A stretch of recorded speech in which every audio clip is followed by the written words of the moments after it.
अली बाबा और 40 लुटेरों की कहानी। इससे पहले की कहानी जानने के लिए नीचे डिस्क्रिप्शन बॉक्स में लिंक पर क्लिक करें और कहानी देखें। तो चलिए जानते हैं आगे क्या होता है। डाकू ने पता लगाकर मालूम किया कि अली बाबा कासिम के घर पर ही रहता है, किंतु उसका पुत्र अपने पुराने घर में रहता है और अपने दिगंत चाचा की दुकान चलाता है। डाकू सरदार ने उसके पुत्र से ही अपने बदले की भावना की शुरुआत की। उसने कासिम की दुकान के सामने वाली दुकान मोल ली और उसमें व्यापार का सामान रखकर बैठने लगा और अपना नाम ख्वाजा हसन मशहूर किया। कुछ ही दिनों में उसने अली बाबा के पुत्र से, जो बड़ा सभ्य और सुशिक्षित था, गहरी दोस्ती कर ली। उसने कई दिन तक इधर उधर की बातें करके जान लिया कि इसे गुफा के खजाने के बारे में कुछ भी मालूम नहीं है। स्पष्ट था कि उसे यानी अली बाबा के पुत्र को डाकुओं की भी कोई आशंका नहीं थी और पुत्र के द्वारा पिता से संपर्क स्थापित किया जा सकता था। अली बाबा खुद भी कभी दुकान पर अपने पुत्र को देखने जाता था। डाकू दूर से ही उसे पहचान लेता था। उसने अली बाबा के पुत्र से इतनी मित्रता की कि रोज उसके साथ घूमने लगा और कई बार उसे अपने घर बुलाकर उसकी शानदार दावत कर डाली। अली बाबा के पुत्र ने एक दिन अपने पिता से कहा, एक नया व्यापारी ख्वाजा हसन मेरा गहरा मित्र हो गया है। वह कई बार मुझे अपने घर ले जाकर भोजन करा चुका है। मैं भी उसे अपने यहाँ भोजन पर बुलाना चाहता हूँ, लेकिन मेरा घर इतना छोटा है कि उसमें दावत का ठीक से प्रबंध नहीं हो सकेगा। इसलिए अगर आप अनुमति दे तो आपके अच्छे घर में उसकी दावत का इंतजाम हो जाए।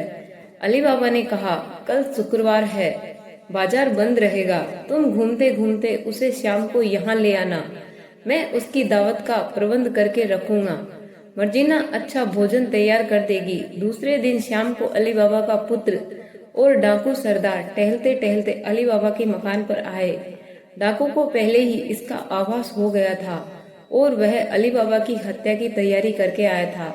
जब अली बाबा के पुत्र ने कहा कि यहाँ मेरे पिता का मकान है, तो दिखाने के लिए डाकू ने कहा, रहने दीजिए, क्यों बुजुर्ग आदमी के आराम में हम लोग दखल दे। मेरे जाने से उन्हें कष्ट होगा। आप ही चले जाए, मैं वापस जाता हूँ। अली बाबा के पुत्र ने कहा, उन्हें कोई कष्ट नहीं होगा, प्रसन्नता ही होगी। मैंने उनसे आपका उल्लेख किया तो उन्होंने कहा था कि कोई अवसर हुआ तो ख्वाजा हसन से मिलूंगा। आप अंदर चलिए। घर में लाकर अली बाबा के पुत्र ने अपने मित्र को अपने पिता से मिलाया तो अली बाबा ने कहा, आपसे मिलकर मुझे बड़ी प्रसन्नता हुई। इस बच्चे ने मुझसे आपकी बड़ी प्रशंसा की है। मालूम हुआ है कि इससे जितना प्यार मैं करता हूँ उससे अधिक आप करते हैं। डाकू सरदार ने कहा, यह इतने सभ्य और सुशील है कि इन्हें कौन प्यार न करेगा। इनकी नौजवानी ही है, लेकिन इनकी बुद्धिमानी, व्यवहार कुशलता और गंभीरता अधिकतर वयस्कों से भी अधिक है। क्यों न हो, यह पुत्र तो आप ही जैसे सज्जन के हैं। इस प्रकार उन लोगों में बहुत देर तक सौहार्द और शिष्टाचार पूर्ण बातें होती रही। फिर डाकू सरदार ने घर जाने की अनुमति मांगी। अली बाबा ने कहा, यह आप क्या कह रहे हैं? बगैर भोजन किए आप यहाँ से नहीं जाएंगे, बल्कि आज रात आप मेरी कुटिया में मेहमान रहेंगे। मैं जानता हूँ कि यहाँ आपको अपने घर जैसा आराम नहीं मिलेगा, नहीं हमारे घर का रूखा सूखा भोजन आपके योग्य होगा। फिर भी मेरी प्रसन्नता के लिए आप मेरा अनुरोध स्वीकार करें। डाकू ने कहा, ऐसी बातें करके आप मुझे लज्जित कर रहे हैं। आपके यहाँ किस चीज की कमी है? लेकिन मेरी कुछ मजबूरी है। मैं अपने घर के अलावा और कहीं नहीं खाता। कारण यह है कि मुझे ऐसा रोग है जिसमें नमक बिल्कुल नहीं खाया जा सकता। अली बाबा ने कहा, यह क्या मुश्किल है, मैं अभी आपके लिए बगैर नमक के भोजन का प्रबंध करा देता हूँ। उसने अंदर आकर मर्जीना से कहा, हमारा मेहमान एक रोग के कारण नमक नहीं खाता, उसके लिए जो कुछ बनाओ बगैर नमक का हो। मर्जीना अली बाबा से तो कुछ नहीं बोली, किंतु बैठक के पर्दे के पीछे छुपकर देखने लगी कि यह कौन आदमी है जो नमक नहीं खाता और इतना बड़ा रोग लेकर भी यहाँ पैदल आया है। गौर से देखा तो पहचान गई कि यह वही दुष्ट सरदार है जो कुछ महीने पहले तेल का व्यापारी बनकर हमारे यहाँ ठहरा था। जब वह खाना परोसने के लिए आई तो उसने देखा कि डाकू अपने कपड़ों में पैनी छुरी छुपाए हैं। वह समझ गई कि यह नमक इसलिए नहीं खा रहा है कि जिसका नमक खाया जाता है उसे अपने हाथ से मारना जघन्य नैतिक अपराध होता है। पिछली बार तो उसके साथी हत्या करते, इसलिए उस बार उसने नमक से परहेज नहीं किया था। मर्जिना ने तय कर लिया कि यह अली बाबा को मारे, इससे पहले मैं ही उसे मार दूं। जब अली बाबा, उसका पुत्र और डाकू सरदार भोजन कर चुके तो अब्दुल्ला और मर्जिना ने वहां के बर्तन उठाकर एक तिपाई रखी जिस पर सुगंधित मदिरा की सुराही और 3 प्याले रखे थे। उन दोनों ने ऐसा प्रकट किया कि अब वे खाना खाएंगे। डाकू सरदार इसी बात की प्रतीक्षा कर रहा था कि नौकर खाना खाने जाए तो अली बाबा का काम तमाम कर दूं और उसे छुरी के एक ही वार से खत्म करके बाग की दीवार फांद कर निकल जाऊं, और यदि अली बाबा का कोमल सा पुत्र प्रतिरोध करे तो उसे भी मार दूं। मर्जिना की निगाहें बड़ी तेज थी। वह डाकू के आंखों के भाव से समझ गई कि इसका इरादा क्या है। उसने अब्दुल्ला से कहा कि तुम दफ अच्छा बजाते हो, मालिक के मेहमान के आगे भी अपना कमाल दिखाओ। खाना तो हम लोग बाद में भी खा लेंगे। अब्दुल्ला इस बात पर राजी हो गया। 2-4 मिनट में ही वे दोनों मुख्य कक्ष में आ गए। अब्दुल्ला बादकों के कपड़े पहने था और उसके हाथ में दफ था। मर्जिना ने नृत्यांगना की पोशाक पहनी, सिर पर रेशमी पगड़ी रखी और कमर में सुनहरा पटका बांधा जिसमें छुरी घोसी हुई थी। मुख्य कक्ष में आकर उसने अली बाबा से अनुमति मांगी कि मेहमान का नृत्य से मनोरंजन उसे करने दिया जाए। अली बाबा ने खुशी से अनुमति दे दी।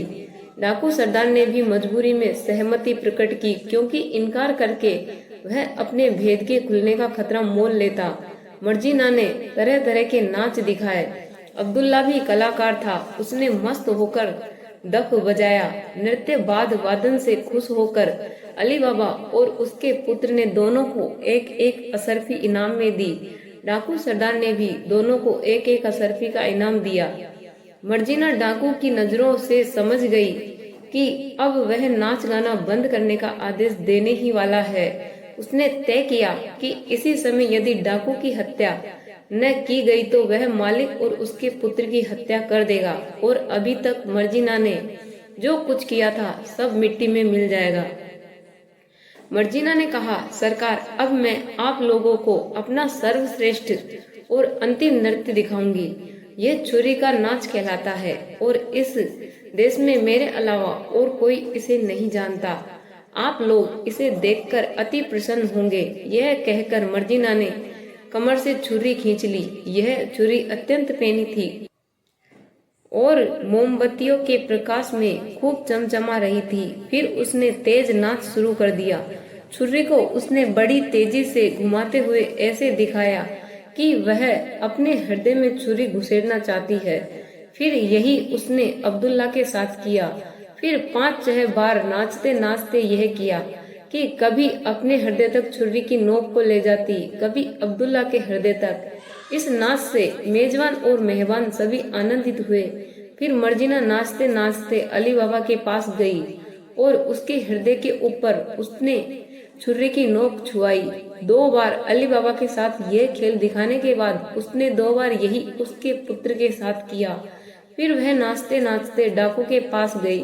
वह निश्चल बैठा रहा जैसा अली बाबा और उसके पुत्र ने किया था, लेकिन इस बार मर्जिना ने पूरी ताकत से वार किया और पूरी छुरी उसके हृदय में उतार दी। डाकू सरदार एक क्षण तक तड़पने के बाद ठंडा हो गया।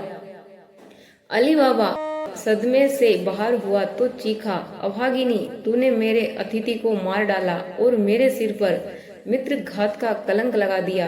तुझे इसका दंड दिया जाएगा। मर्जिना ने कहा, जो दंड का भागी था उसे दंड मिल गया। आपकी भगवान ने रक्षा की। यह आपका मित्र नहीं परम शत्रु है। आप 2-2 बार देखकर इस डाकू सरदार को नहीं पहचान सके और आज इसके हाथ से मारे जाते। मुझे इसके नमक न खाने से संदेह हुआ और मैंने देख लिया कि यह अपने कपड़ों में क्या छुपाए हैं। यह देखिए। यह कहकर उसने डाकू का वस्त्र हटाकर छुपी हुई छुरी को दिखाया। उसने कहा कि जो काम यह तेल का व्यापारी बनकर न कर सका था, वह ख्वाजा हसन बनकर करना चाहता था। आज यह आपकी हत्या किए बगैर न जाता। अली बाबा ने उठकर मर्जिना को गले लगा लिया और बोला, तूने कई बार मेरी जान बचाई है। मैं तुझे इस एहसान का पूरा बदला तो नहीं दे सकूंगा, फिर भी जो कर सकता हूँ वह करूँगा। मैं तुझे इसी क्षण दासत्व से मुक्त करता हूँ। मैं तुझे अपनी पुत्र वधू बनाना चाहता हूँ। यह कहकर उसने अपने पुत्र से पूछा कि तुम्हें यह प्रस्ताव स्वीकार है या नहीं। उसने तुरंत ही यह प्रस्ताव स्वीकार कर लिया और 2-4 दिन में मर्जिना से उसका विवाह हो गया। फिर चारों ने मिलकर डाकू सरदार की लाश को होशियारी से मकान के अंदर इस तरह गाड़ा कि उसका पता किसी को न चले। अब्दुल्ला को भी भारी इनाम मिला। मर्जिना के साथ अली बाबा के पुत्र का विवाह बड़ी धूमधाम से हुआ और कई दिनों तक नाच रंग होते रहे। कुछ दिनों बाद अली बाबा ने अपने पुत्र को डाकुओं के छुपे हुए खजाने का हाल विस्तार पूर्वक बताया। वह उसे वहां ले भी गया और गुफा के द्वार खोलकर भी दिखाया।